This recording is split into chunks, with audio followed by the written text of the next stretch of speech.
सुरम्या शर्मा जी। राधे राधे। राधे राधे महाराज जी। महाराज जी, वर्तमान समय में प्रशासनिक जो सेवाएं देख रहे हैं उनके लिए आपका क्या संदेश है, जो प्रशासनिक सेवाएं देखते हैं? हमारी तो यही प्रार्थना है कि आपको भारत सरकार ने जो पेमेंट निश्चित की है उससे अपने जीवन को, व्यवहार में जो खर्चा है, जो परिवार का पोषण है, उससे अपने जीवन को पुष्ट करें। घूस या किसी भी तरह से प्रलोभन में फंसकर अन्य धन को स्वीकार ना करें, क्योंकि उससे अधर्म हो जाएगा।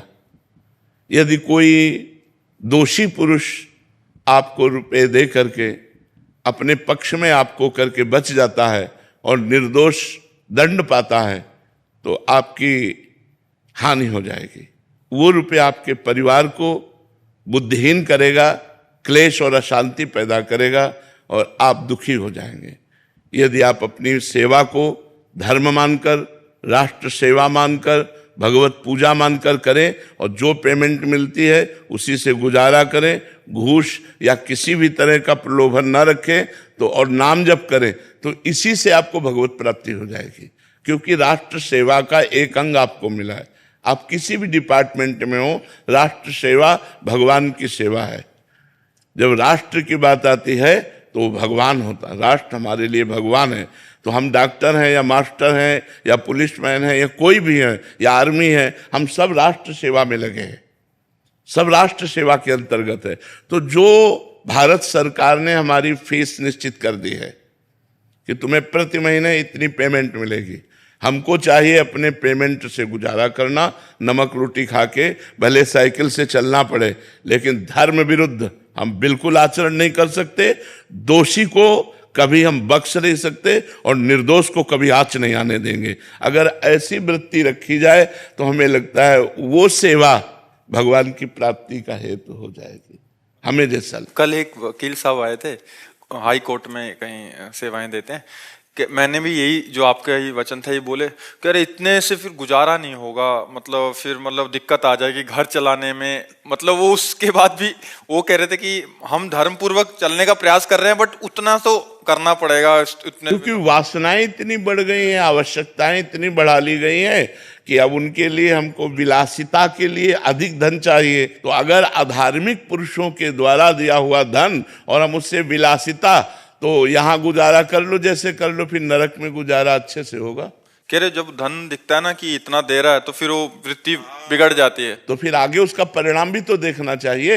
मछली जो है वो केवल चारा देखती है और लपक के पकड़ लेती है, कांटा उसमें होता है और कांटे में फंस के अपनी जान गंवा देती है। चारे के लोभ में उसको कांटा नहीं दिखाई देता, वो कांटा सर्वनाश कर देगा, वो परिवार की बुद्धि भ्रष्ट कर देगा, तुम्हारी बुद्धि भ्रष्ट कर देगा।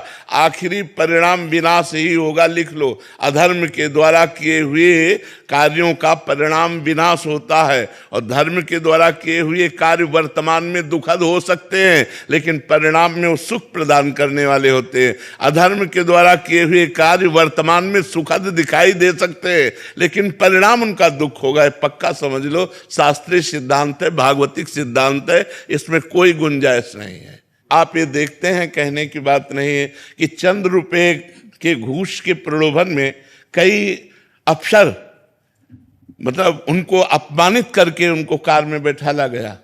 उनकी पढ़ाई, उनके माता पिता का गर्व, उनके रिश्ते नातेदारों का गर्व सब मिट्टी में मिल गया चंद रुपए के घूस में। वर्तमान में अगर हम प्रलोभन ना करें और धर्म पूर्वक चलें तो गौरव है, उसमें गौरव है।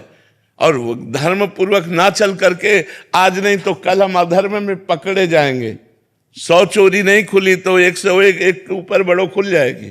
100 तक भगवान ने शिशुपाल से कहा हम चुप है, 100 के ऊपर बढ़ोगे तो हम सुदर्शन चक्र का प्रयोग कर देंगे। और जहां सुदर्शन चक्र प्रयोग हुआ और किसी के दर्शन में वो आ गई घूस, तो पकड़े गए, आप गए। तो इसीलिए अधर्म का तो हमें लगता है बिल्कुल नहीं। प्रशासनिक कार्यों का जो आपको जिम्मेवारी मिली है वो बहुत बड़ी जिम्मेवारी है, हमारे समाज की बहुत बड़ी सेवा है।